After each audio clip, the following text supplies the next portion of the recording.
Good morning, everyone. Good morning, Mitali. Good morning. So today we are going to talk about health and disease, human health and disease, NCRT based contents and NCRT questions. So we are going to solve some NCRT questions also from exemplary. Yeah. Good morning, Shania. Good morning. Good morning, Ruchika.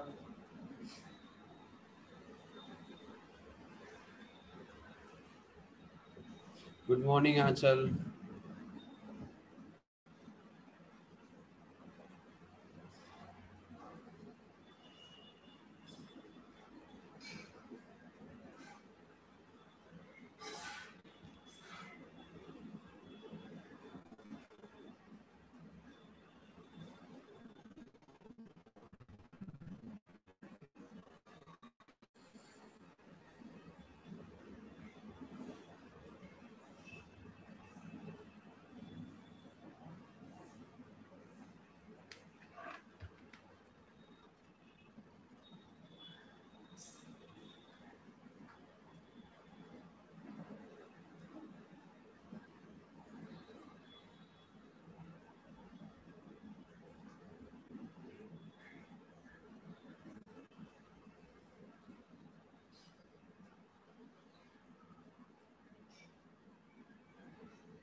All right, तो चलिए बाकी सब join कर रहे हैं यहाँ पे।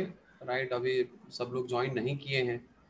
Time होने के बावजूद इन लोगों का भी वेट करना पड़ता है कि आप आएंगे, ऐसा अब सब लोग आएंगे उसके बाद फिर क्लास शुरू करें, है ना। टाइम हो गया तो टाइम से पहले आप लोगों को ज्वाइनिंग के लिए ऑप्शन हमने अवेलेबल करा दिया है। क्यों कराया है भाई? क्योंकि हम आए और अपना क्लास स्टार्ट कर देंगे, सब पहले से ज्वाइन कर लो। वर्षा सिंह, लेकिन नहीं,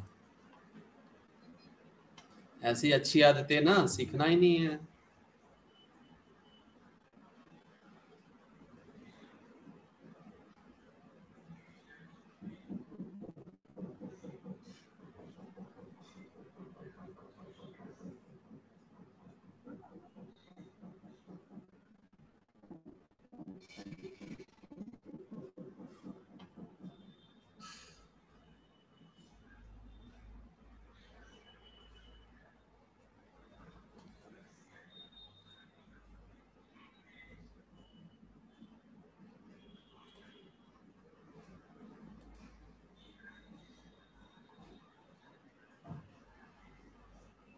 good morning Razia, good morning.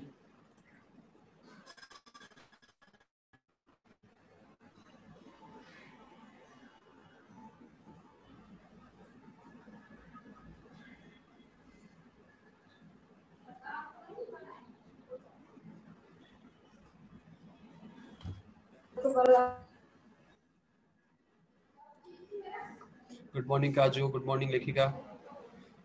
चलिए शुरू करते हैं, ठीक है, शुरू करते हैं। बाकी आए उसके बाद अब उनका वेट अब हम लोग नहीं करेंगे, देर से सब ज्वाइन कर लेंगे। शुरू करते हैं। तो ह्यूमन हेल्थ एंड डिजीज में हम लोग अभी पढ़ने वाले हैं जो कि एनसीईआरटी का ही स्टेटमेंट्स क्या कहता है इस डिजीज के बारे में, इस चैप्टर में। ठीक है, क्योंकि क्वेश्चंस जो भी आप लोगों के सामने दिए गए थे पिछले टेस्ट में, उसमें सारे एनसीईआरटी बेस्ड क्वेश्चन थे मैक्सिमम। और हमने ये देखा कि एनसीईआरटी बेस्ड क्वेश्चंस आप लोग गलत करके आए हो। अच्छे अच्छे बच्चे जो अच्छे अच्छे स्कोर्स कर रहे हैं वो भी एनसीईआरटी बेस्ड क्वेश्चन जो आया वो गलत करके आए। सो इसका मतलब यही साफ साफ दिख रहा है कि एनसीईआरटी पे पढ़ नहीं रहा है। अगर पढ़ भी रहा है तो सिर्फ रीड करके निकल जा रहा है। भाई रीडिंग करने से नहीं होगा, उसके अंदर का उसके कॉन्सेप्ट, उसके असलियत को समझना पड़ता है। एनसीईआरटी भी, एनसीईआरटी में एक छोटे से पैराग्राफ में पूरे बड़े कॉन्सेप्ट,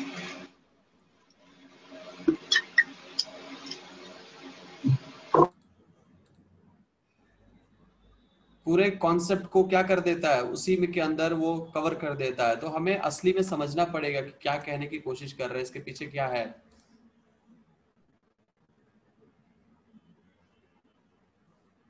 ठीक है, तो यही चीज है। राइट, चलिए शुरू करते हैं। हम लोग इसमें से कुछ क्वेश्चंस भी करेंगे एनसीईआरटी बेस्ड। और साथ ही साथ हम लोग इस स्टेटमेंट भी देखेंगे, कौन इंपॉर्टेंट यहाँ पे स्टेटमेंट क्या है, यहाँ से कैसे क्वेश्चंस बन सकते हैं, ये सब चीजें भी हम लोग यहाँ पे देखेंगे। ठीक है, ऑल राइट।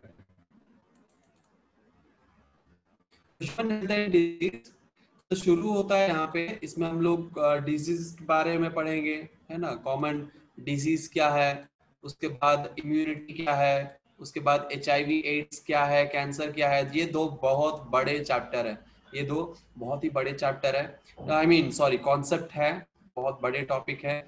और ये ड्रग्स एंड अल्कोहल अब्यूज ये एक सेपरेट कॉन्सेप्ट है, ठीक है, हम लोग इसको सेपरेट पढ़ेंगे। और आगे का ये जो तीन है ये छोटे छोटे कॉन्सेप्ट्स हैं, लेकिन इंपॉर्टेंट कॉन्सेप्ट्स हैं, ठीक है, इसको पढ़ना है। सो अगर हमें देखें इस पूरे चैप्टर में, तो ये जो ड्रग अब्यूज है इसमें से क्वेश्चंस जरूर आते हैं, ठीक है। तो ये 100% गारंटी है कि अगर ये पढ़ लेंगे तो एक से दो क्वेश्चन आप आंसर कर लेंगे। एड्स और कैंसर यहाँ से भी क्वेश्चंस आते हैं, तो ये भी अगर पढ़ लेते, सिर्फ अगर ये तीन पढ़ लेते कॉन्सेप्ट को, तो आपको maximum questions health and disease से जो भी आने वाला है उसका मैक्सिमम आप लोग आंसर कर दोगे। और उसके अलावा जो कॉमन डिजीज होते हैं उसमें से क्वेश्चन आते हैं, इम्यूनिटी से क्वेश्चन बहुत कम आते हैं, लेकिन आ सकते हैं, कोई दिक्कत नहीं है। यहाँ 8.1 और 8.2 से दोनों मिलाकर कुछ क्वेश्चंस आएंगे, 8.3 और 8.4 मिलाकर कुछ क्वेश्चन आएंगे, और ड्रग एंड अल्कोहल अब्यूज, ये तीन सेक्शन, तीन डिवीजन है इसमें, और तीनों डिवीजन में से क्वेश्चन अलग अलग आते हैं। इसीलिए हमें उसी के अकॉर्डिंग पढ़ना है कि कैसे क्वेश्चन इसमें से आ सकता है, ठीक है, कितना पढ़ेंगे तो क्वेश्चन पूरा कवर हो जाए। वैसे एड्स बहुत बड़ा टॉपिक है, कॉन्सेप्ट है, इसको समझने के लिए हमें कम से कम 4 से 5 घंटे की जरूरत पड़ेगी, है ना, 4 घंटा या 5 घंटा इसको अच्छे से समझने के लिए जरूरत पड़ेगा। कैंसर को समझने के लिए कम से कम 5 घंटा की जरूरत पड़ेगी आपको, कैंसर पूरी तरह से अच्छे से समझना है तो। लेकिन हम लोग उतना डिटेल में नहीं जाएंगे, हम लोग एनसीईआरटी के कॉन्सेप्ट को समझते हुए थोड़ा इधर उधर की पॉइंट, एक्स्ट्रा पॉइंट जो इंपॉर्टेंट क्वेश्चन पूछे गए हम उसे कवर करके निकल जाएंगे, ठीक है। ऑल राइट, तो शुरू करेंगे। Health for a long time was considered as a state of body and mind where there was a balance of certain humours, very important. ये जो ह्यूमर का वर्ड है, ये ह्यूमर का मतलब क्या है? ह्यूमर का मतलब होता है फ्लूइड। ह्यूमर का मतलब क्या है? ह्यूमर का मतलब होता है फ्लूइड, बॉडी फ्लूइड को हम ह्यूमर कहते हैं, ठीक है। बॉडी फ्लूइड को क्या कहते हैं? ह्यूमर भी कहते हैं। तो हमारे पहले के जमाने में ये मान्यता थी, माना जाता था कि हमारे जो बॉडी में फ्लूइड है ये करीब 3 से 4 किस्म के फ्लूइड है, yellow fluid, black fluid, red fluid, ऐसे करके बहुत सारे मतलब फ्लूइड, 3-4 फ्लूइड माना जाता था कि हमारे पास है। और इसमें जो ब्लैक बाइल है, ये ब्लैक बाइल भी एक तरह का फ्लूइड है। और ये ब्लैक बाइल क्या था? ये हॉट, ये जब हीट हो जाता था, ठीक है, ये जब हीट हो जाता था तब फीवर चढ़ने का मतलब कहा जाता था कि ये जो है फीवर हो गया है, इसके हीट के वजह से कहा जाता था कि फीवर हो गया है ना। अगर ये ओके ओके ओके ओके, समझ गए, ठीक है। तो ये चीजें हैं, है ना। अपना क्या करें, थोड़ा सा अपना कर्सर सब संभाल के रखें, ज्यादा स्क्रीन पर लिखने की कोशिश ना करें, क्योंकि अब स्क्रीन पर आप लिख नहीं सकते, है ना। तो डिस्टर्बेंस क्रिएट नहीं करेंगे आप लोग, यही हम आशा करते हैं, और चुपचाप ध्यान से आप सुनेंगे। चलिए,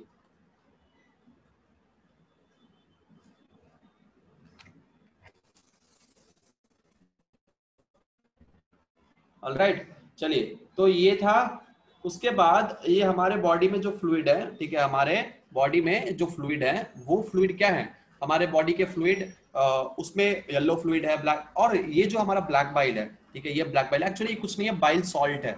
ये क्या है? ये एक तरह का बाइल सॉल्ट, बाइल पिगमेंट नहीं, बाइल फ्लूइड होता है, तो वो बाइल फ्लूइड है, ये इसको ब्लैक बाइल कहा गया, और इसी से फीवर को जोड़ दिया गया। लेकिन ये सही नहीं है, ठीक है, ये बिल्कुल भी क्या नहीं है, सही नहीं है। उसके बाद इसीलिए हमारे जब डिस्कवरी हुआ ब्लड का और सर्कुलेटरी सिस्टम का, ठीक है, बहुत इंपॉर्टेंट है ये, who discovered circulatory system? William Harvey, ठीक है। ये not only for NEET examination but for various different examination, ये बहुत इंपॉर्टेंट है, ठीक है। तो विलियम हार्वे यहाँ पे आया, तो विलियम हार्वे ने सर्कुलेटरी सिस्टम को डिस्कवर जब किया, तब जाके सब कुछ क्लियर हो पाया, ठीक है, सब कुछ क्लियर हो पाया कि सर्कुलेटरी सिस्टम क्या है और वो कैसे फंक्शन करता है, ब्लड क्या है, डिजीज क्या कैसे हो सकते हैं ब्लड से रिलेटेड, हमारे इम्यून सिस्टम क्या है, ठीक है, नॉर्मल टेम्परेचर क्या होता है बॉडी का, ठीक है, उससे ब्लैक बाइल से क्या रिलेशन है उसका, थर्मोमीटर, ये सब चीजें आपको जो है वो क्लियर किया गया। उसके बाद हमारे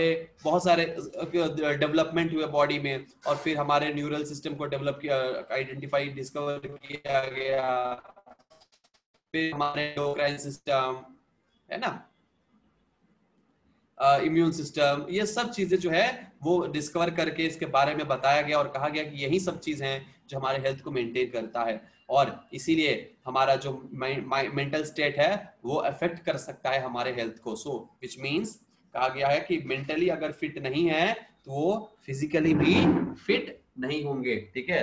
यानी जो हमारा मेंटल फिटनेस है वो बहुत इंपॉर्टेंट है फिजिकल फिटनेस के लिए। क्यों, कैसे, कब, कहाँ मतलब कि हमारे जो माइंड है, अगर हमारा माइंड सही नहीं है, माइंड इन द सेंस हमारा ब्रेन अगर सही नहीं है तो ब्रेन जो केमिकल रिलीज करेगा,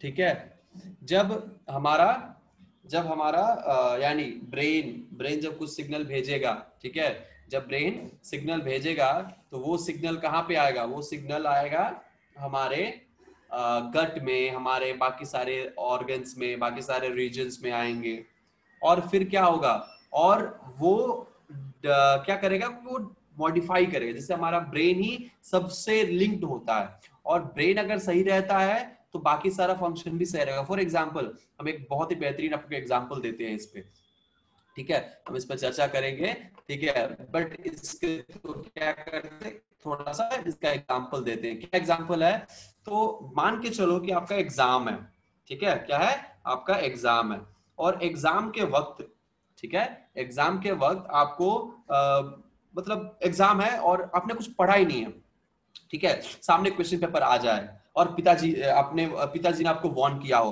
कि इस बार अगर फेल किया तो तुम्हें स्कूल से हम निकलवा देंगे, और स्कूल में अच्छे अच्छे दोस्त बन गए हैं, तो उस वक्त हमारा जब एग्जाम पेपर सामने आएगा, आपने पढ़ा नहीं है, तो उस वक्त आपका पेट जो है वो खराब होने का स्थिति बन जाता है, तबीयत खराब होने लगता है डर के वजह से।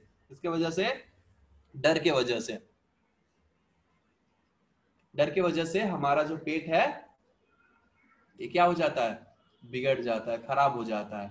जब हमारा पेट खराब होता है ना, पेट खराब होता है, क्यों खराब होता है, तो हमारे दिमाग से, सोचो, हमारे दिमाग से कुछ केमिकल्स आए, वो केमिकल्स कहाँ आए, वो केमिकल आए हमारे पेट में, और पेट में वो एसिड का सेक्रीशन और बहुत सारे चेंजेस वो करने लगे, पेट गुड़गुड़ गुड़गुड़ करने लगा। डर की वजह से कुछ लोग टॉयलेट कर देते हैं, कुछ लोग यूरिन मतलब सुसु कर देते हैं, ये सब क्या है, ये सब डर के वजह से होता है ना। ब्रेन ब्रेन से ही स्टिमुलेट हुआ है कि नहीं है, तो जब ब्रेन से स्टिमुलेट हो गया तो ये सब चीजें हो सकती है। यानी हमारा बॉडी का मोस्ट ऑफ द फिजियोलॉजीज, मैक्सिमम सारे फिजियोलॉजी किससे कनेक्टेड है, ब्रेन से कनेक्टेड है। तो ब्रेन अगर सही रहता है तभी हमारा पूरा बॉडी सही रहेगा। वही यहाँ पे कहने की कोशिश में लगा है, क्या पे,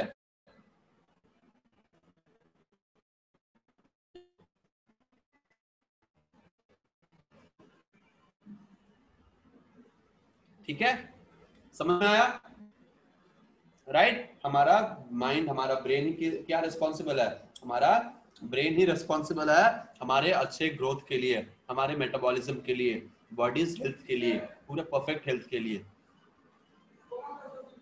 सही है, क्लियर हो गया।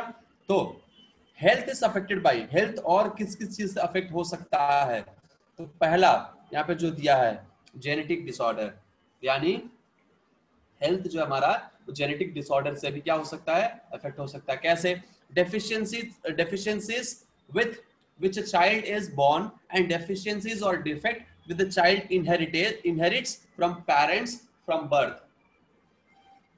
मतलब समझ में आ रहा है, मतलब कि जेनेटिक डिसऑर्डर कैसे होता है, जेनेटिक डिसऑर्डर आप लोग आपको पता होगा क्या होता है ना। तो हम डिजीज को क्लासिफाई कर सकते हैं वेरियस क्लासिफिकेशंस में, ठीक है। डिजीज को हम क्या कर सकते हैं, वेरियस क्लासिफिकेशन में हम क्या कर सकते हैं, क्लासिफाई कर सकते हैं।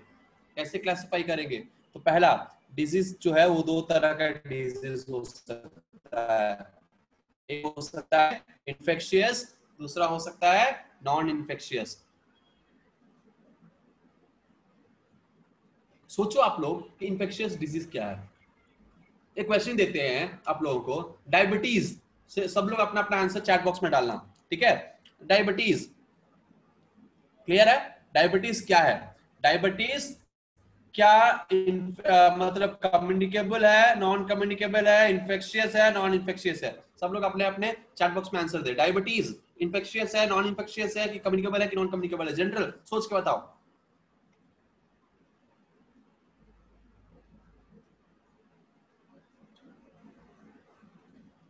सब लोग अपना अपना आंसर दो जल्दी से।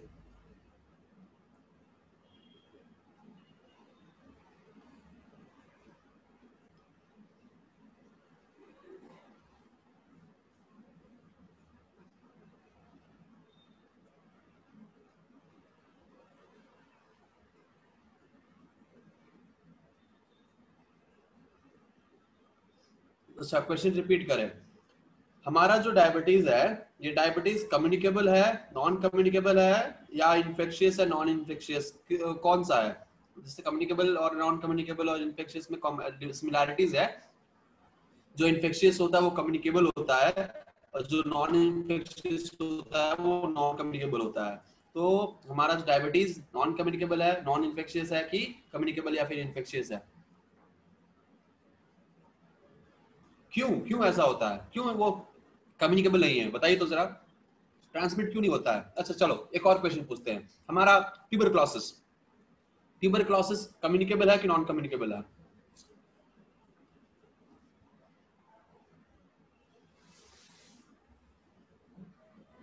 क्यों क्यों कम्युनिकेबल है, ट्यूबरक्लोसिस कम्युनिकेबल क्यों है, क्योंकि वो ट्रांसफर हो सकता है, क्योंकि वो इन्फेक्शन है ना, क्योंकि वो इन्फेक्शन है, इसलिए वो ट्रांसफर हो सकता है, इन्फेक्शन ट्रैवल कर सकता है, ठीक है। तो वो क्या हो गया, वो तो हम डिजीज को क्या कर सकते हैं, हम डिजीज को दो कैटेगरी में डिवाइड कर सकते हैं।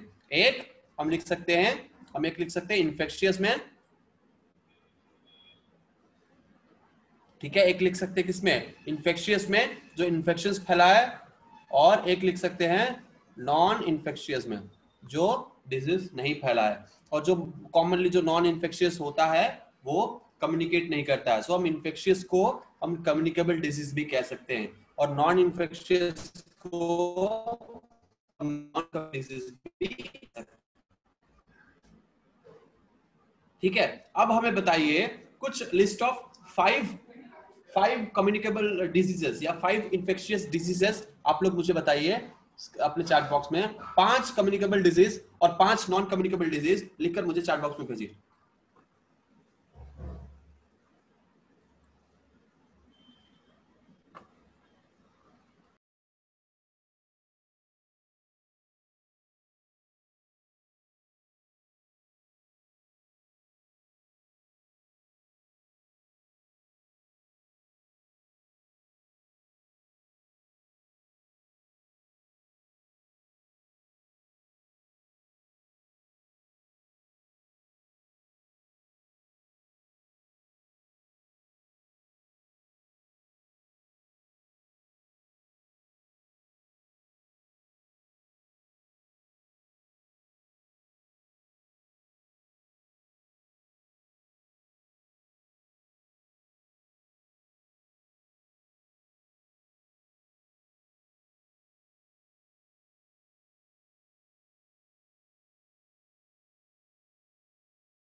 ओके, तो यहाँ पे कई सारे आंसर्स मुझे मिले यहाँ पे, है ना, बहुत सारे आंसर्स मिल गए।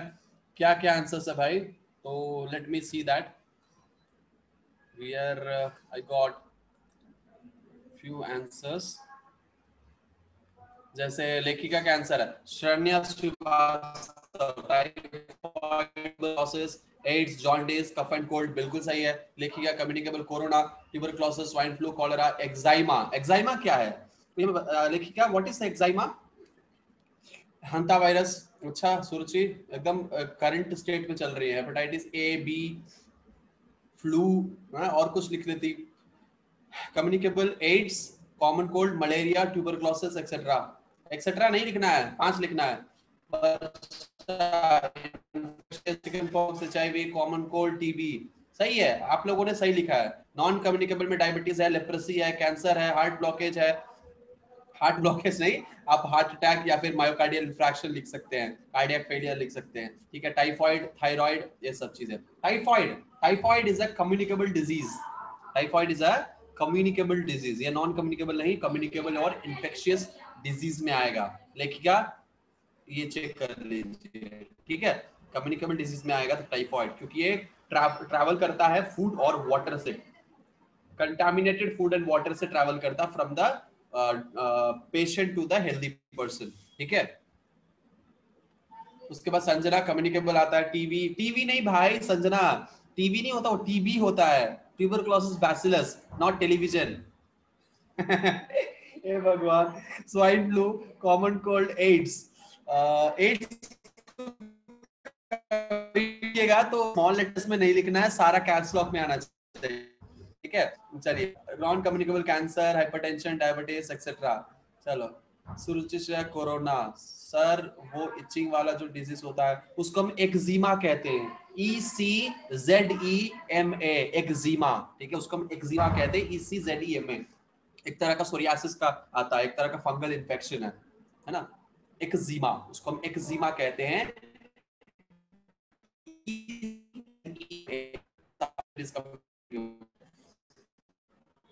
मैक्सिमम लोगों ने लिखा, चलो बहुत बढ़िया है। हाँ चलो कोई बात नहीं, तो ये इन्फेक्शियस है, चलो इन्फेक्शियस हो गया। और इन्फेक्शियस नॉन इन्फेक्शियस दोनों को समझ में तो इन्फेक्शन होता है और नॉन इन्फेक्शियस क्या होता है। अच्छा चलो, इन्फेक्शियस नॉन इन्फेक्शियस का मामला पलट गया। ये इन्फेक्शियस हम क्यों कहते हैं ये? अच्छा, जो डिजीज जो होता है, डिजीज वो किसके वजह से होता है? वो पैथोजन के वजह से होता है, यस और नो? डिजीज किसके वजह से होता है? डिजीज होता है पैथोजन के वजह से। यहाँ पे जो पैथोजन के वजह से होने वाले डिजीज होते हैं, हम उनको क्या कहते हैं? उनको हम कहते हैं इन्फेक्शियस डिजीज, यानी इन्फेक्शंस। यहाँ पे जो लिखा हुआ है, यहाँ पे आप लोग देख सकते हैं, यहाँ पे लिखा है ये इन्फेक्शंस, ठीक है। ये इन्फेक्शंस क्या है? This infection is infectious disease के अंडर आएंगे। टाइफॉइड, टाइफॉइड जो होता है वो सैल्मोनेला टाइफी के वजह से होता है, और ये बैक्टीरिया होता है। तो बैक्टीरिया यानी सैल्मोनेला टाइफी के वजह से हो रहा है, टाइफी 1, टाइफी 2, टाइफी 3 ऐसे होते हैं, उसके स्ट्रेन्स होते हैं। तो ये बैक्टीरिया की वजह से होता है, और ये बैक्टीरियल इन्फेक्शन है। क्या एक तरह का ये बैक्टीरियल इन्फेक्शन है टाइफॉइड, ठीक है, जो हमारे बॉडी में होता है। और ये ट्रांसमिट होता है फूड वाटर से, ठीक है, फूड एंड वाटर से। इसका एक कहानी है, हम लोग टाइफॉइड के बारे में पढ़ेंगे तो उसमें एक कहानी है टाइफॉइड मेरी का, ठीक है। एलन मेरी नाम था उनका, लेकिन उनको टाइफॉइड मेरी कहा गया क्योंकि वो वेक्टर है, वो डिजीज्ड थी, ठीक है, उनके अंदर कैरियर थी वो टाइफॉइड का, ठीक है। हमारे बॉडी में जो है वो टाइफॉइड उनके बॉडी में था, लेकिन वो टाइफॉइड पूरी तरह से हावी नहीं हुआ, लेकिन था उनके अंदर वो बैक्टीरिया। वो खाना बनाती गई, वो एक तरह का प्रोफेशन में कुक थी, वो खाना बना के खिलाती गई और सब लोगों को ये फैलाती गई, ठीक है। तो ये कम्युनिकेबल होता है, ये इन्फेक्शियस होता है, राइट। नॉन कम्युनिकेबल में हम वही कहेंगे जो कम्युनिकेट नहीं करता। फॉर एग्जांपल कैंसर बिल्कुल कम्युनिकेट नहीं करेगा। सारे डेफिशिएंसी डिजीजेस जो बिल्कुल कम्युनिकेट नहीं करेंगे, ठीक है, सारे डेफिशिएंसी डिजीजेस उसमें आएंगे जो कम्युनिकेट बिल्कुल भी नहीं करते हैं। ऑलराइट,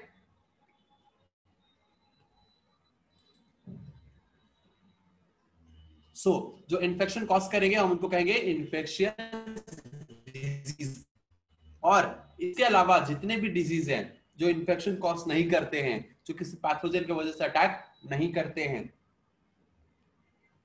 उन सबको हम क्या कहते हैं? उन सबको हम कहते हैं नॉन कम्युनिकेबल डिजीज।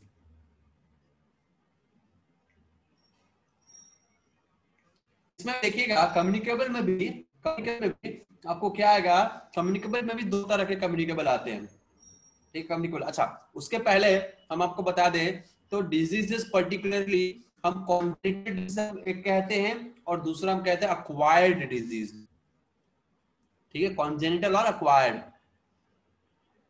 कॉन्जेनिटल का मतलब क्या होता है? कॉन्जेनिटल का मतलब होता है आपका मतलब बचपन में प्लेसेंटा के थ्रू ट्रांसप्लेसेंटल मतलब ट्रांसफर हो गया हो प्लेसेंटा के थ्रू, या बच्चा बर्थ के समय ट्रांसफर हो गया डिजीज। जैसे हमने बताया था कि प्लेसेंटा को कुछ बैक्टीरिया क्रॉस कर सकते हैं, वायरसेस क्रॉस कर सकते हैं, ड्रग्स वो क्रॉस कर सकते हैं। तो ये सब क्या करता है? ये सब बच्चे में, यानी जो हमारा इन्फेंट होता है, सॉरी फीटस होता है, उस फीटस को वो अटैक करता है। और जो बच्चा जन्म लेता है वो बच्चे में वो डिजीज होता है, उसको हम कहते हैं कॉन्जेनिटल डिजीज। उसको हम क्या कहते हैं? Congenital disease. इसका चार्ट है।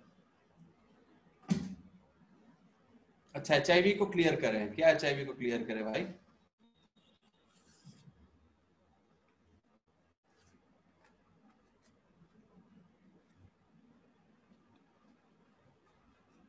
बताइए, लिखिए क्या क्या एचआईवी को क्या क्लियर करें, क्या प्रॉब्लम है एचआईवी में?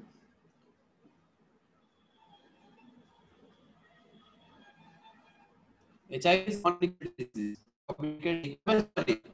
डिजीज। वो कम्युनिकेट करता है through intercourse, through blood transfusion. ठीक है, ये कम्युनिकेट कर सकता है फ्रॉम वन टू अनदर। हाँ, एचआईवी क्रॉस कर सकता है, एचआईवी, सिफिलिस और बहुत और भी इन्फेक्शंस हैं जो इजीली प्लेसेंटा को क्रॉस कर सकते हैं। ठीक है, ओके, ये था इन्फेक्शियस। दूसरा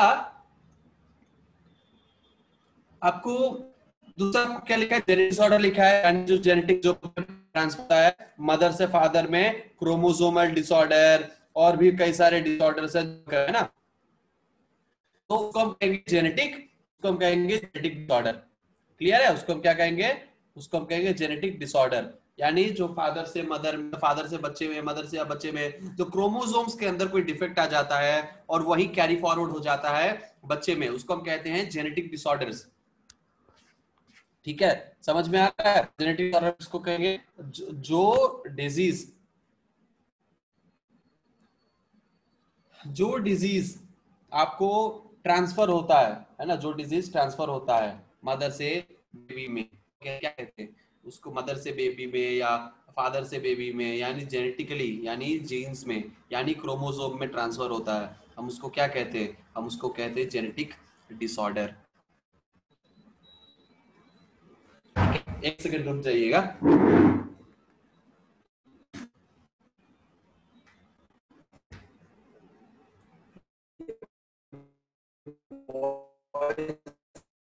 कर रहा है, बादल है, बहुत सारी चीजें हैं।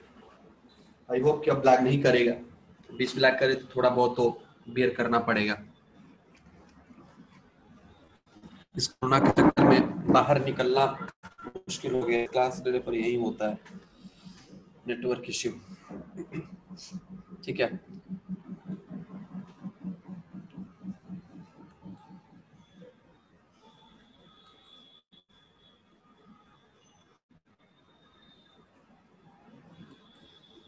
ओके,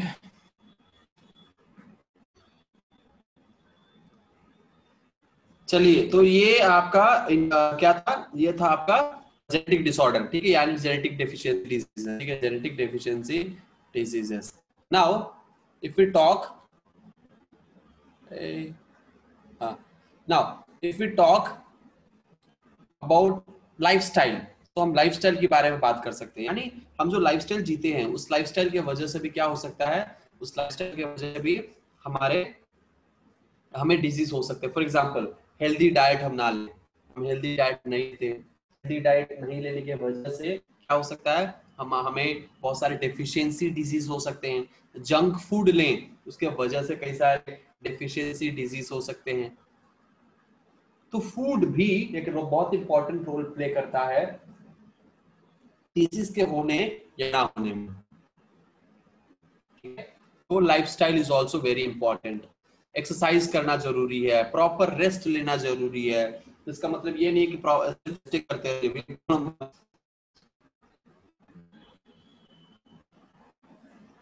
किस तरह के वातावरण में हम लोग रह रहे हैं, किस तरह का हम लोग फूड ले रहे हैं, किस तरह का हम लोग वाटर ले रहे हैं, हमारे आस पड़ोस में मच्छर कितने हैं, ये सब डिपेंड करता है। लाइफस्टाइल सब लाइफस्टाइल नहीं आता है। हमारा जो लाइफस्टाइल है वो कैसा है, हम खाना कैसा खा रहे हैं, हम हेल्दी फूड ले रहे हैं कि नहीं ले रहे हैं, ये सब डिपेंड करता है कि हमारा डिजीज हमें कितना हो भी या ना हो। ठीक है, तो ये लाइफस्टाइल के अंडर आता है ना हमें। अच्छा, दूसरी चीज, हम खाते हैं, खाने के बाद सोते बैठ जाते हैं, सो जाते हैं, फिर उठते हैं, फिर खाते हैं, फिर सो जाते हैं। अभी तो लॉकडाउन में यही चल रहा है। तो इस तरह से लाइफस्टाइल होने की वजह से कितने लोगों का पेट जो है निकल गया, बहुत लोगों का पेट निकल गया, है ना। कितने लोग मोटे हो। तो मोटे होना ये अच्छी बात नहीं होती है, इसको हम ओबिसिटी कहते हैं। और ओबिसिटी क्या होता है, ओबिसिटी ये लाइफस्टाइल डिसऑर्डर के अंदर ही आता है ना।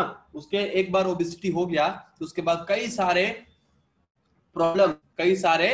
प्रॉब्लम्स हो सकते हैं, है ना। जैसे कार्डियोवास्कुलर डिजीज हो सकता है, कोई भी आपका, कोई भी इजीली आपका इम्यून सिस्टम थोड़ा कमजोर होने लगता है, ठीक है, बॉडी फंक्शनिंग नहीं होता है, आप फिजिकल एक्सरसाइज नहीं कर सकते हैं, है ना, अच्छे से प्रॉपर एक्सरसाइज नहीं कर पाएंगे, बहुत सारी चीजें हैं, राइट। अब दौड़ नहीं पाएंगे, आपका लंग्स जो है प्रॉपर फंक्शनिंग नहीं कर पाएगा, बहुत सारी चीजें ओबेसिटी की वजह से होता है।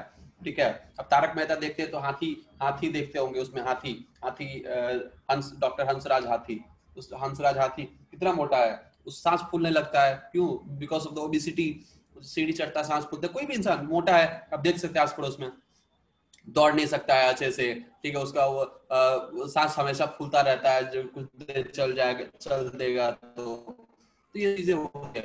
उसको ज्यादा डिजीज का, हार्ट होने का, कोलेस्ट्रॉल, चर्बी बढ़, मतलब बैक सिस्टम में कई सब चीजें उसको प्रॉब्लम हो सकती है, बहुत ज्यादा रिस्क में रहता है वो। डायबिटीज का, छोटे लोग हैं, छोटे और मोटे लोग, है ना, शॉर्ट टेम्पर्ड होते हैं। ऐसा क्या है कि शॉर्ट टेम्पर्ड होते हैं, तो जैसे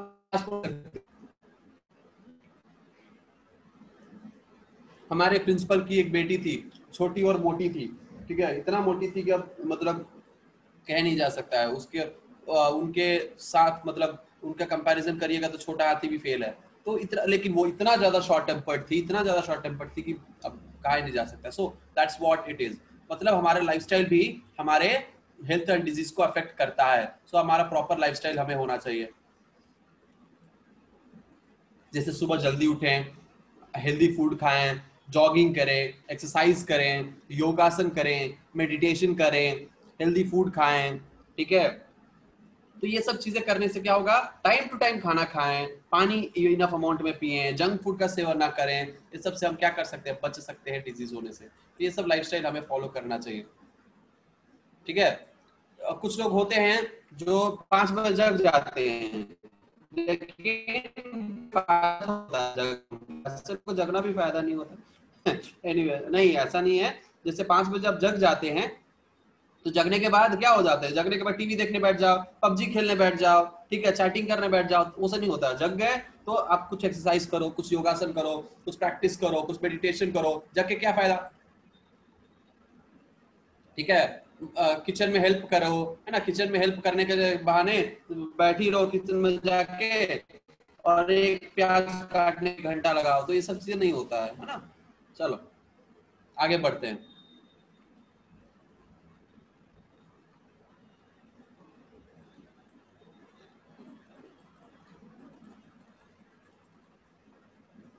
The term health, the term health is very frequently used by everybody.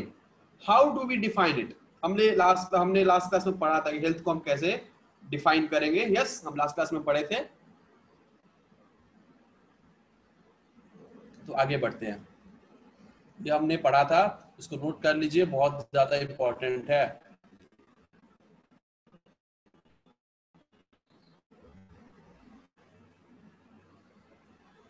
उसके बाद क्या दिया है?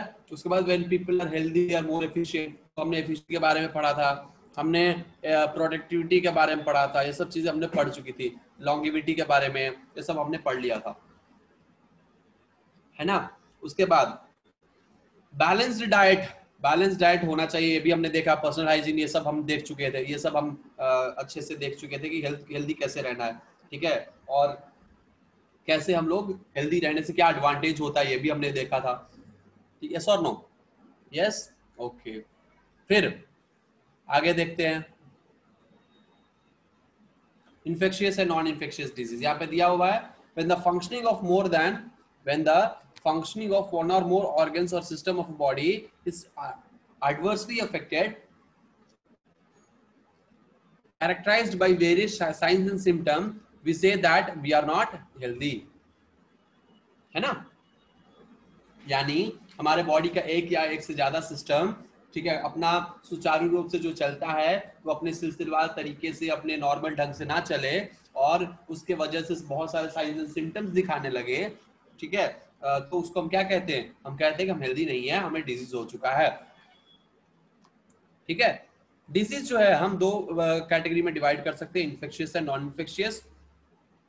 जो है डिजीज कम्युनिकेट इजीली कर सकता है उसको हम कहते हैं इन्फेक्शियस डिजीज। जो डिजीज कम्युनिकेट नहीं करता है उसको हम कहते हैं non infectious disease. Infectious disease से मौत भी हो सकती है, और कुछ इन्फेक्शियस डिजीज यहाँ पे दिया हुआ है, एड्स, ठीक है। उसके बाद ड्रग एंड अल्कोहल अब्यूज, ये सब चीजें हमें हमारे हेल्थ को क्या करता है? अफेक्ट करता है, ठीक है। आई होप ये चीजें क्लियर हुई होगी।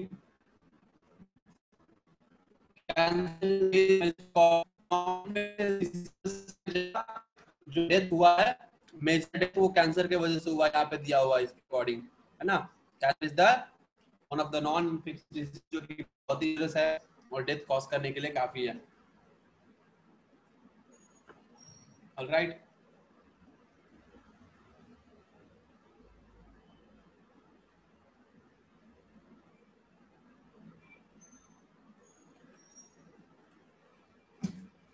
चलो, तो व्हाट इज इम्यूनिटी?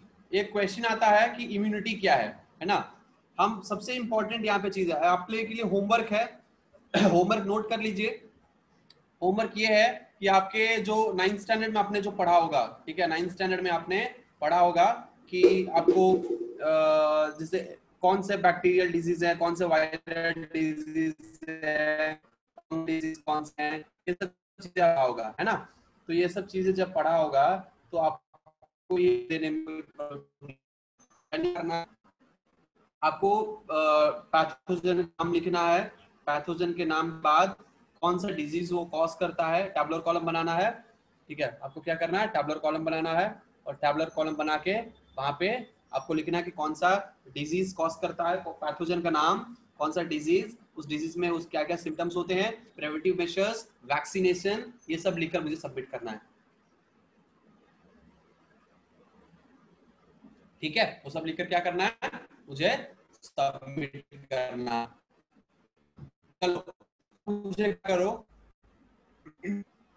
अब सभी लोग, अब क्या करो कि एंटीजन क्या होता है, सिम्टम होता है, साइन क्या होता है, इसके बारे में मुझे चैट बॉक्स में लिखकर भेजो। सिम्टम, साइन, ये दोनों क्या क्या है, दोनों में क्या क्या डिफरेंसेस हैं, ये हमें लिखकर भेजिए।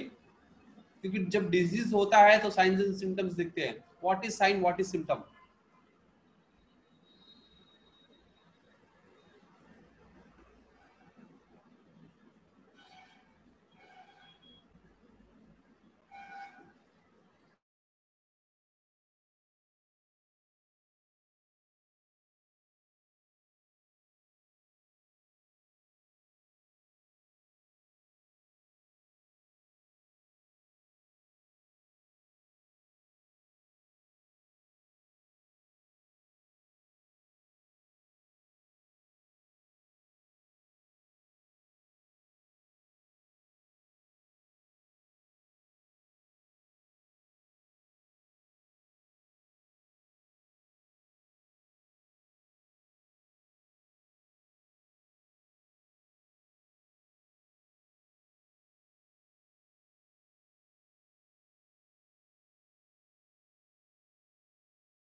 क्वेश्चन ये है कि साइन क्या है, सिम क्या है, दोनों में क्या डिफरेंस है, यही क्वेश्चन है, आंसर दीजिए।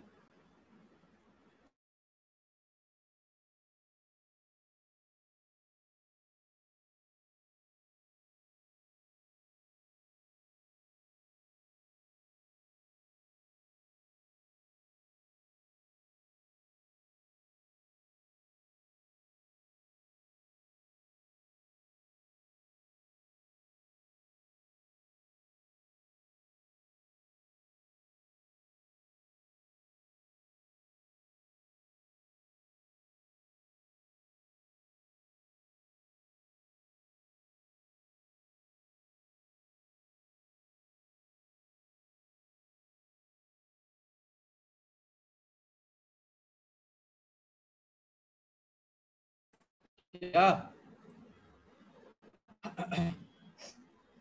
ओके, तो यहाँ पे आंसर आया है, पेशेंट जब बोलता है चक्कर आ रहा है तो ये साइन। अच्छा, क्या बात है। The change in our body, answer के अकॉर्डिंग चेस्ट पे भी तो होता है, और सिम्टम जो होता है वो कॉमन होता है, मतलब अलग अलग डिजीज का सेम सिम्टम हो सकता है, जैसे कि फीवर, फीवर है तो हो सकता है कि सिंपल फीवर हो, या हो सकता है कि टाइफाइड जॉइंटिस, जॉइंटिस भी हो सकता है। Sign and symptom are detecting element of disease, क्या बात है, हैं? किसी चीज को हम शिद्दत से चाहे तो, सॉरी, किसी चीज को हम ऑब्जर्व करें उसको साइन कहते हैं। अच्छा, जब डॉक्टर बोलता है कि सब हो रहा है, कई सारे लोगों ने कई सारे आंसर्स दिए, यहाँ पे अब हम बताते हैं कि आंसर असली में है क्या। ठीक है, ऑल राइट,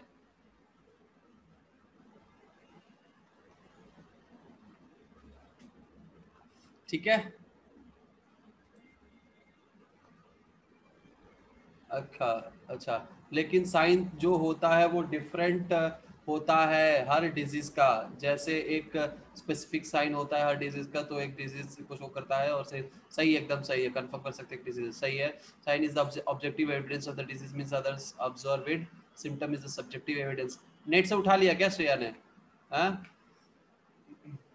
सर, मेरा भी पढ़ लीजिए, sign is objective evidence of a disease, symptom is subjective. दो लोगों का एक जैसा आंसर कैसे हो सकता है हैं, जबकि अलग अलग घर में बैठे हैं। ओह माय गॉड, एनीवेज, बताओ। हाँ वही तो,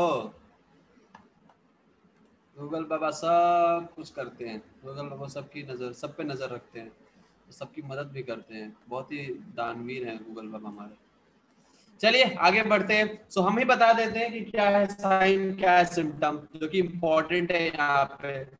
जब हमारे बॉडी को पैथोजन करता है, ठीक है, मान के चलिए, पैथोजन क्या है, what is pathogen, the infectious agent which attack body pathogen, or we can say the foreign particle which invade your body is called pathogen। Pathogen किसको कहते हैं? फॉरेन पार्टिकल जो हमारे बॉडी को इन्वेड करता है, हम उसको कहते हैं पैथोजन, ठीक है, हम उसको पैथोजन कहते हैं।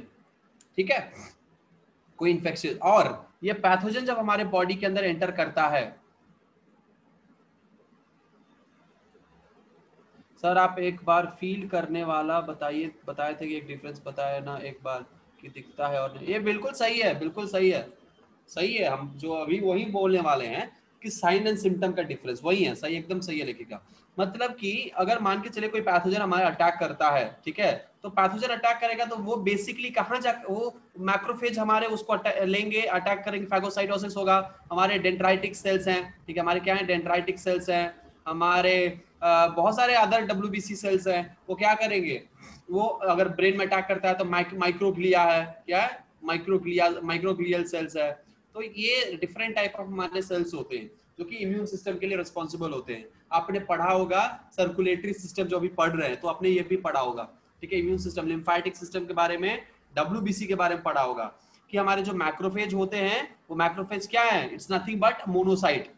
मैक्रोफेज क्या है, macrophage is nothing but a monocyte, ठीक है, मोनोसाइट ही हमारे मैक्रोफेज होते हैं। आपने पढ़ा होगा जरूर, ठीक है। खैर, तो जब हमारे पैथोजन हमारे बॉडी में एंटर करते हैं, कोई पर्टिकुलर जब किसी ऑर्गन को अटैक करते हैं, जब किसी पर्टिकुलर ऑर्गन को अटैक करते हैं, तो वहां पे उस पर्टिकुलर ऑर्गन से निकलने वाले जो उस पर्टिकुलर ऑर्गन के वजह से जो हमारे बॉडी में अपीयर होता है, उसको हम साइन कहते हैं, ठीक है। लेकिन जैसे ही कोई पैथोजन हमारे बॉडी में अटैक करता है, ठीक है, हमारे बॉडी जो है उसके अगेंस्ट रिस्पॉन्स देता है, उस वजह से जब हमारे बॉडी में चेंज आता है उसको हम सिम्टम कहते हैं। फॉर एग्जाम्पल, जो चीजें हमें दिखता है, ठीक है, हमें सिर्फ हमें फील होता है, और जो डॉक्टर फील देख सकता है, डॉक्टर फील कर सकता है, तो जो हमें फील हो सकता है किसी और को फील नहीं हो पाता है, उसको हम सिम्टम कहते हैं। फॉर एग्जाम्पल, मुझे सर दर्द हो रहा है, तो सर दर्द क्या है? सर दर्द एक सिम्टम है, साइन नहीं है, क्योंकि और ये भी हो सकता है, ये भी कहा जाता है कि सिम्टम जो होता है वो एक पर्टिकुलर डिजीज को नहीं बताएगा, वो बहुत सारे कॉमन चीज है, कॉमन जो होता है बॉडी में चेंजेस, उसको हम सिम्टम कहते हैं। लेकिन साइन क्या है? एक पर्टिकुलर डिजीज को इंडिकेट करता है।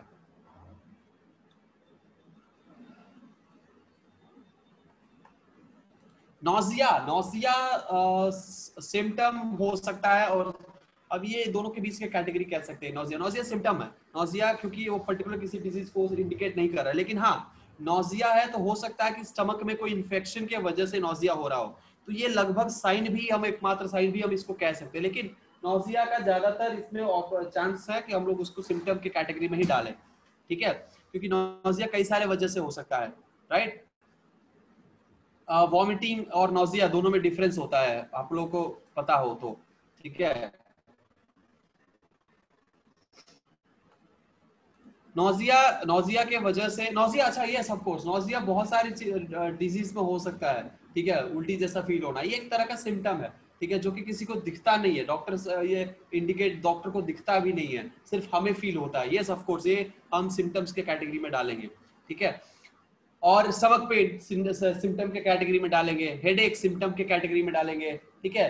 तो ये सब क्या है? ये आपको सिम्टम है। साइन क्या है? बॉडी में रैशेस निकल आना, ब्रेथलेसनेस, थ्रोट पेन, ये सब साइन है कि कोई पर्टिकुलर थ्रोट इन्फेक्शन है, इसीलिए थ्रोट पेन हो रहा है, ठीक है। ब्रेथलेसनेस है, लंग में कोई प्रॉब्लम है ना। चेस्ट पेन हो रहा है तो मे बी गैस्ट्राइटिस, या फिर आपको चेस्ट पेन भी ज्यादातर सिम्टम के ही अंदर अंदर आते हैं, सिम्टम के ही अंदर आते हैं, ठीक है। सिम्टम, फटीग, फटीग भी क्या होते हैं? फटीग भी आपको सिम्टम के अंदर ही आते हैं, है ना। टायर्डनेस, वो सिम्टम के अंदर आते हैं।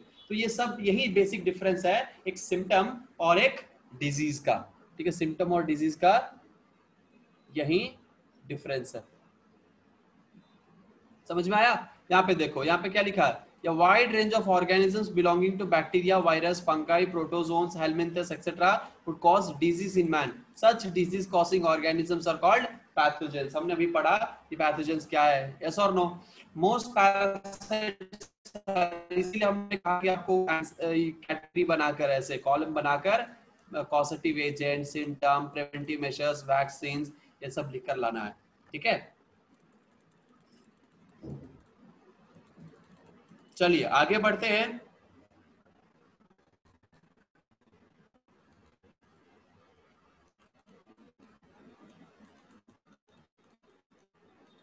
देखो यहाँ पे टाइफॉइड के बारे में यहाँ पे दिया हुआ है, राइट।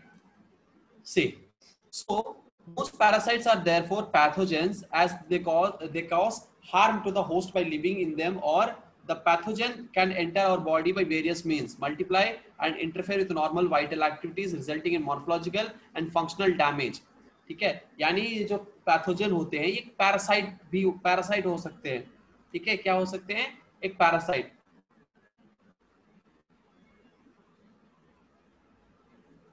लास्ट संडे क्या होमवर्क दिए थे हम? क्वेश्चन आंसर लिखने के लिए ना, तो आप लोगों ने तो सबमिट किया ही होगा। सिर्फ मुझे 2 से 3 लोगों का क्वेश्चन आंसर आया, ठीक है, 3 लोगों का आंसर आया, उसके बाद किसी के नहीं आया, इसीलिए हम छोड़ दिए। अब हम आपको होमवर्क देंगे ही नहीं। ये छोटा सा होमवर्क दे रहे हैं, इसको करना है तो करिए, नहीं करना है तो मत नहीं करिए, हम अगली क्लास से ये भी नहीं देंगे, ठीक है। चलिए, हाँ लेखिका आपने भेजा है, कुछ लोगों ने भेजा है जो सिंसियर है, उन्होंने भेजा है, और जो सिंसियर नहीं है वो लोग नहीं भेजेंगे और ना ही करेंगे भी नहीं। वो ऐसे लोगों के बारे में हम सोचेंगे अब हम होमवर्क देंगे ही नहीं, ठीक है। और जो भी होमवर्क हो थोड़ा बहुत हम जो जिनको करना है वो करके भेजते रहें, ठीक है। चलिए आगे बढ़ते हैं, राइट। तो ये पैथोजन, जो हमारे बॉडी में एंटर करते हैं वो पैथोजन पैरासाइट हो सकते हैं, ठीक है। तो हम कह सकते हैं कि एक तरह के वो पैरासाइट ही हैं। क्यों है? क्योंकि हमारे होस्ट बॉडी, यानी ये क्या है, ये हमारा होस्ट बॉडी है, ये हमारा क्या है, हेलीपैड है, सॉरी होस्ट बॉडी है। ये होस्ट बॉडी पे आकर क्या करेगा, ये जब अटैक करता है, जब ये आकर होस्ट बॉडी पर अटैक करता है तो या तो होस्ट के बाहर ये इन्फेक्शन देकर वापस से चला जाता है या फिर होस्ट के अंदर घुस जाता है और उसके बाद ये अटैक करता है, अंदर मल्टीप्लाई करता है। तो हमारे पैरासाइट्स का भी यही रोल है ना। पैरासाइट्स भी हम इसी को कहते हैं पैरासाइट, ऐसा और नो। किसको कहेंगे पैरासाइट? पैरासाइट वो होता है जो बॉडी के होस्ट के ऊपर, ठीक है, अटैक करता है, होस्ट के ऊपर अटैक करता है और होस्ट के ऊपर अटैक करके इन्फेक्शन कॉज करता है, अपना फूड निकालता है, या तो बाहर रहकर या फिर अंदर जाकर। तो पैरासाइट को दो कैटेगरी में डिवाइड कर सकते हैं। जो बाहर रहकर बाहर से बाहर वापस चला जाता है, जैसे मच्छर, जुए एक्सेट्रा, उनको हम कहेंगे एक्टोपैरासाइट। और जो हमारे बॉडी के अंदर एंटर कर रहा है उसको हम कहेंगे एंडोपैरासाइट, ठीक है, उसको हम कहेंगे एंडोपैरासाइट। तो जितने भी पैथोजन है हम सारे पैथोजन को क्या कह सकते हैं, हम कहेंगे कि ये सारे क्या हैं, पैरासाइट्स हैं।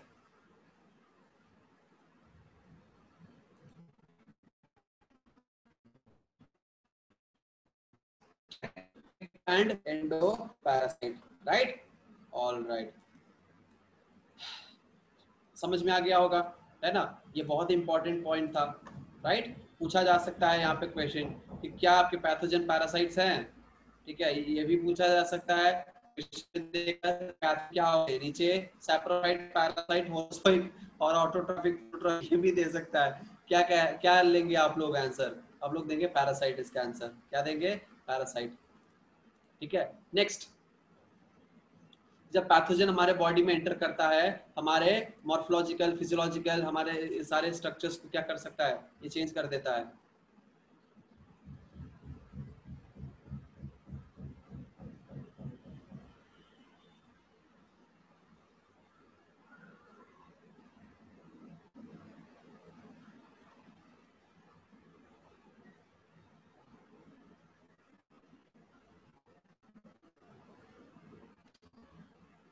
ठीक है, कोई बात नहीं, आज थोड़ा सा बेयर करिए, हम अगले क्लास से हम यहाँ से नहीं पढ़ाएंगे, अगले क्लास से हम जाएंगे बाहर, क्या करें, ठीक है। अभी के लिए बस बेयर करिए, अगले क्लास से हम उधर से लेंगे, ठीक है।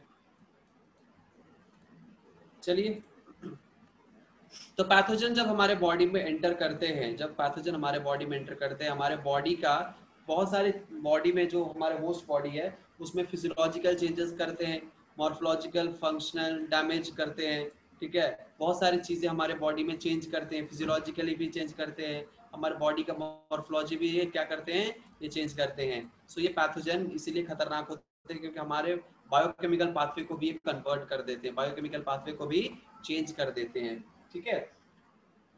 ऑल राइट, हमारे ऑल राइट, सो यहाँ पे adapt life within the environment of the host. For example, the pathogens that enter the gut must the way to survive in the stomach at low pH and resisting the various digestive enzymes. A few representative members from different groups of pathogenic organisms are discussed here along with the disease caused by them. Preventive and control measures इसके बारे में दिया हुआ है यहाँ पे, यानी कह रहे कि कोशिश ये कर रहा है यहाँ पे कि जो पैथोजन हमारे बॉडी में अटैक कर रहा है वो पैथोजन के पास कैपेसिटी होना चाहिए, कि उस पैथोजन के पास इतनी कैपेसिटी होनी चाहिए कि वो हमारे बॉडी के जो चेंजेस होते हैं वो चेंजेस को वो सरवाइव कर सके, हमारे बॉडी के एनवायरनमेंट को सरवाइव कर सके, हमारे बॉडी के नहीं, जो भी होस्ट होते हैं होस्ट बॉडी के एनवायरनमेंट को क्या कर सके, सरवाइव कर सके। फॉर एग्जांपल, अब इसी को कहते हैं ना बैरियर। हमारे बॉडी जो है, हमारा बॉडी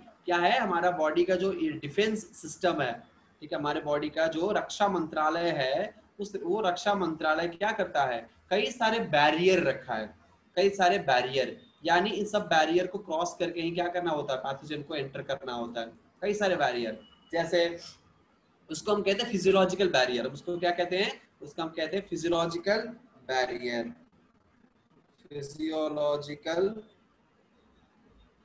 बैरियर, ऑलराइट, उसको कहेंगे फिजियोलॉजिकल बैरियर। सो फिजियोलॉजिकल बैरियर है, और ये फिजियोलॉजिकल जो बैरियर है हमारे, ये फिजियोलॉजिकल बैरियर क्यों होते हैं, किस लिए होते हैं? तो जब मान के चलिए कि यहाँ पे एक पैथोजन है, क्या है यहाँ पे एक पैथोजन है, यहाँ पे एक पैथोजन है, ये पैथोजन क्या कर रहा है, इसको अंदर एंटर करना है, ठीक है, अंदर एंटर कर रहा है, टच करके देख रहा है कि अंदर हम जा सकते हैं कि नहीं जा सकते, ठीक है। यहाँ पे पहला जो रीजन है ये स्किन रीजन है, यहाँ पे ये एंटर नहीं कर सकता है। यहाँ पे कई सारे एंटीबॉडीज हैं, कई सारे गुड बैक्टीरिया हैं। ये गुड बैक्टीरिया क्या करेंगे, गुड बैक्टीरिया इस पर्टिकुलर पैथोजन को, पैरासाइट को या पैथोजन को एंटर नहीं करने देंगे। कुछ ऐसे एरिया होते हैं जहाँ पे पीएच जो है बहुत ही हाई होता है, हाई पीएच, ठीक है। कुछ ऐसे एरिया होते हैं जहाँ पे पीएच क्या होता है, पीएच बहुत ही हाई होता है, या फॉर एग्जांपल दिस एरिया, यहाँ पे पीएच बहुत ही हाई है तो वहां से एंटर कर सकता है। लेकिन अगर पीएच लो है, अगर पीएच लो है यानी एसिडिक एनवायरनमेंट है, तो वहां से ये एंटर नहीं कर पाएगा, ठीक है, यहाँ से एंटर नहीं कर पाएगा। पहला, दूसरा बैरियर। तीसरा, ऐसे ही हमारे बॉडी में डिफरेंट बैरियर्स होते हैं। कुछ ऐसे बैरियर होते हैं जैसे कि मान के चलो आपके म्यूकस मेम्ब्रेन, ठीक है, क्या है, म्यूकस मेम्ब्रेन, ये म्यूकस सेक्रीट करते रहते हैं। या आप कह सकते हैं सीलिएटेड एपिथेलियम, जो सीलिया प्रेजेंट होंगे, ठीक है, सीलिएटेड एपिथेलियम, आपका एपिथेलियम है ये आपका एपिथेलियम है, यहाँ पे क्या है, सीलिया है, सीलिएटेड एपिथेलियम। तो कई सारे सर पैथोलॉजिकल बैरियर है जो कि इन्फेक्शन को अंदर आने से रोकते हैं, और बाय चांस ये अंदर आ गए तो ये हमारे, जिस मान के चलो कि हमारे माउथ से हमारे स्टमक में आ गए, तो स्टमक में आने के बाद वो पैथोजन को क्या करना पड़ेगा, उस एसिडिक एनवायरनमेंट को बर्दाश्त करना पड़ेगा।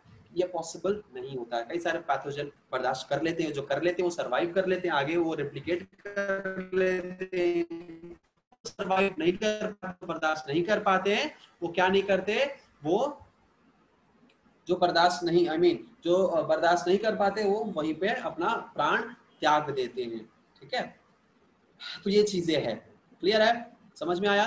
तो this is what it is. So ये सब क्या है, ये मैकेनिक फिजियोलॉजिकल बैरियर है, फिजियोलॉजिकल बैरियर है जो कि किसी भी इन्फेक्शन को हमारे बॉडी के अंदर आने से रोकता है। बाय चांस हमारे बॉडी में पैथोजन एंटर कर गया, ये सारे बैरियर को क्रॉस करके हमारा पैथोजन अंदर आ चुका है, बहुत ही खतरनाक पैथोजन है, बहुत ही खतरनाक पैथोजन हमारे बॉडी में एंटर कर गया, मोटा ताजा पैथोजन है, ठीक है, पैथोजन एंटर कर गया, ठीक है, ये जो हमारा पैथोजन है ये हमारे बॉडी में एंटर करने के बाद, ठीक है, जैसे ही ये पैथोलॉजिकल बैरियर में फिजियोलॉजिकल बैरियर को क्रॉस करके हमारी बॉडी के अंदर एंटर करता है, हमारे बॉडी में कुछ बहुत ही महत्वपूर्ण सेल्स होते हैं जिनको हम कहते हैं मैक्रोफेज सेल्स, जिनको हम कहते हैं मैक्रोफेज सेल्स। ये क्या है, ये मैक्रोफेज सेल्स क्या है, हमारे मैक्रोफेज सेल्स हैं। दिखाई नहीं दे रहा होगा तो हम एक काम करते हैं, हम किसी और जगह ये बना देते हैं, ठीक है। ये मान के चलो कि हमारे पैथोजन अंदर एंटर कर चुके हैं, ठीक है, पैथोजन अंदर एंटर कर चुके हैं, तो ये हमारे पास क्या होंगे, हमारे पास होंगे मैक्रोफेज, ठीक है, ये है आपका मैक्रोफेज।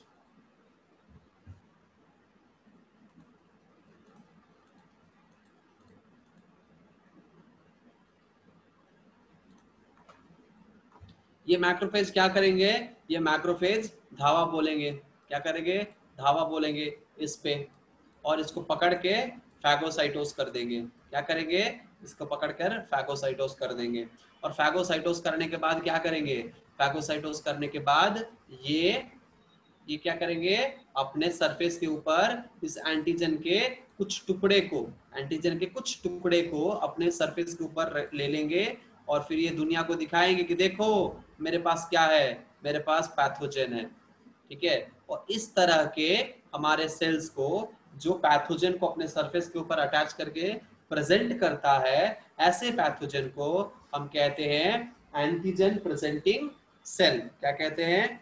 सॉरी, ऐसे सेल को कहते हैं एंटीजन प्रेजेंटिंग सेल। कैसे, कौन से सेल को कहेंगे? ऐसे सेल जो कि फैगोसाइटोस करके उस पैथोजन को अपने सरफेस के ऊपर अटैच कर देते हैं और दुनिया के वाले को दिखाते हैं कि दे दुनिया वालों, है गांव वालों, देखो मेरे पास पैथोजन है। तो उसको हम कहेंगे एंटीजन प्रेजेंटिंग सेल। हमारे पास कुछ ऐसे सेल होते हैं, ठीक है, कुछ ऐसे सेल होते हैं जो क्या करते हैं कि जैसे एंटीजन आता है, ठीक है, मान के चलो ये एक सेल है, जैसे एंटीजन आता है, अच्छा ऐसे नहीं होंगे, ये कुछ डिफरेंट तरीके से हम इसको बनाते हैं, ठीक है, ये है, ये एक सेल है, ठीक है, ये एक डिफरेंट टाइप ऑफ सेल है, ठीक है। ये क्या करता है, मान के चलो पैथोजन आया हमारे बॉडी में, जैसे ही पैथोजन आया, पैथोजन को क्या करेंगे, अपने सरफेस के ऊपर ये क्या करेंगे, अपने सरफेस के ऊपर इस पैथोजन को बिठा लेंगे, सरफेस के ऊपर इस पैथोजन को बिठा कर क्या करेंगे, कहेंगे कि देखो देखो देखो मेरे पास क्या है, मेरे पास पैथोजन है। इसको हम क्या कहेंगे, इसको हम एंटीजन प्रेजेंटिंग सेल नहीं कहेंगे, हम इसको कहेंगे, क्या कहेंगे, इसको हम क्या कहेंगे, एंटीजन प्रेजेंटिंग सेल नहीं है, इसको हम कहेंगे एंटीजन होल्डिंग सेल। यानी ये फैगोसाइटोस नहीं किया है, इसने क्या किया है, सिर्फ एंटीजन को पकड़ के रखा है अपने पास, ठीक है, तो इसको हम कहेंगे एंटीजन होल्डिंग सेल, एंटीजन को होल्ड करके रखा है। और ये कौन सा सेल है, ये हमारा डेंड्राइटिक सेल है, ये एक तरह का इम्यून सिस्टम सेल है, इम्यून सेल है, इम्यूनिटी का सेल है, डेंड्राइटिक सेल, ठीक है। ये भी एक तरह का आपका क्या कह सकते हैं, मैक्रोफेज सेल्स की टाइप का ही है, लेकिन ये डेंड्राइटिक सेल है, ये एंटीजन को प्रेजेंट नहीं करता है, ये एंटीजन को होल्ड करके रखता है अपने सरफेस पर, ठीक है, एंटीजन होल्डिंग सेल, ठीक है। तो ऐसे कई सारे क्या होते हैं, कई सारे हमारे सेल्स होते हैं जो एंटीजन को डिस्ट्रॉय कर देते हैं या फिर उसके अगेंस्ट में एंटीबॉडी प्रोडक्शन करवाते हैं। अब ये जो एंटीजन प्रेजेंटिंग सेल हुआ है, इसने जब एंटीजन प्रेजेंट किया, ये एंटीजन का इंफॉर्मेशन कहाँ गया, ये गया टी सेल के पास, टी हेल्पर सेल, वो इंफॉर्मेशन T2 सेल के, T1 सेल के पास गया, T2 सेल के पास गया, ठीक है, T2 सेल के पास गया, T1 सेल के पास गया, फिर वहां से क्या गया, ये गया आपका, ये इंफॉर्मेशन जाता है आपको बी लिम्फोसाइट के पास, बी सेल के पास, और वहां से वो क्या प्रोडक्शन करने लगता है, वहां से वो प्रोडक्शन करने लगेगा एंटीबॉडी, प्रोडक्शन करने लगेगा antibody. This is how it happens, this is how it happens, ठीक है। ओके, समझ में आया कि नहीं आया? चलो अगले क्लास में हम इम्यून सिस्टम के बारे में पढ़ेंगे, ठीक है, अगले क्लास में क्या पढ़ेंगे, हम इम्यून सिस्टम के बारे में पढ़ेंगे। आज बस आज के लिए हम यहीं पे समाप्त करेंगे, क्योंकि आज वॉइस लैग कर रहा होगा अभी।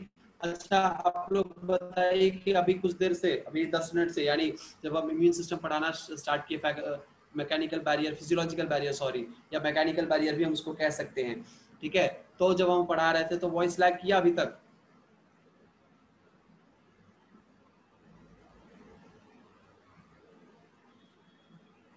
ओके, अच्छा चलो तब 10 मिनट और है, 10 मिनट पढ़ लेते हैं कुछ और, ठीक है। ऑल राइट, यहाँ तक समझ में आया सबको? यहाँ तक कोई दिक्कत नहीं है, सबको क्लियरली समझ में आ गया? समझ में आ गया ना, तो एक काम करो, अगर समझ में आ गया तो अपना अपना हाथ उठा लो जल्दी से, या टिक मार्क का है ऑप्शन, टिक मार्क कर दो, अगर समझ नहीं आया तो क्रॉस मार्क कर देना।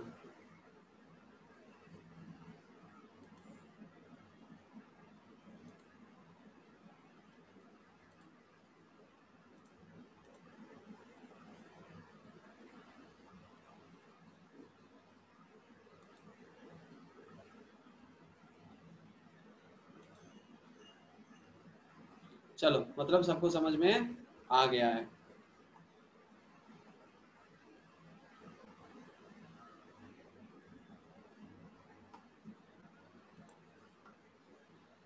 ऑल राइट, यहाँ पे क्या, उसके बाद देखिए नाउ, तो ये सब क्या है, डाइजेस्टिव एंजाइम और यह सब यहाँ पे दिया हुआ है। Here, a few representative members from different groups of pathogenic organism are discussed. आपने सब देख चुके हैं। Now, so this is first pathogen. ये क्या है, हमारा Salmonella typhi is the first pathogen जो कि टाइफाइड को कॉज करता है। ये सब चीजें हम लोग क्या देखेंगे, सब चीजें हम लोग अभी नहीं देखेंगे, सब चीजें हम लोग अभी नहीं देखेंगे, ये सब चीजें हम लोग अगले क्लास में देखेंगे। चलो आज के लिए बस इतना ही, ठीक है। आप जाओ, आराम करो, ऐश करो, और मिलते हैं अगले क्लास में। अगले क्लास में हम लोग बोर्ड से ही पढ़ेंगे, हम ऐसे नहीं पढ़ेंगे, ठीक है। वीक में एक दिन हम लोग एनसीईआरटी बेस्ड इस तरह से पढ़ेंगे, एनसीईआरटी के टॉपिक्स और कंटेंट्स को हम पढ़ेंगे, और बाकी के दिन हम लोग बोर्ड से ही पढ़ेंगे, ठीक है। चलो मिलते हैं अगले क्लास में, तब तक के लिए अपना ख्याल रखिए, पढ़ते रहिए, खुश रहिए, बाय बाय।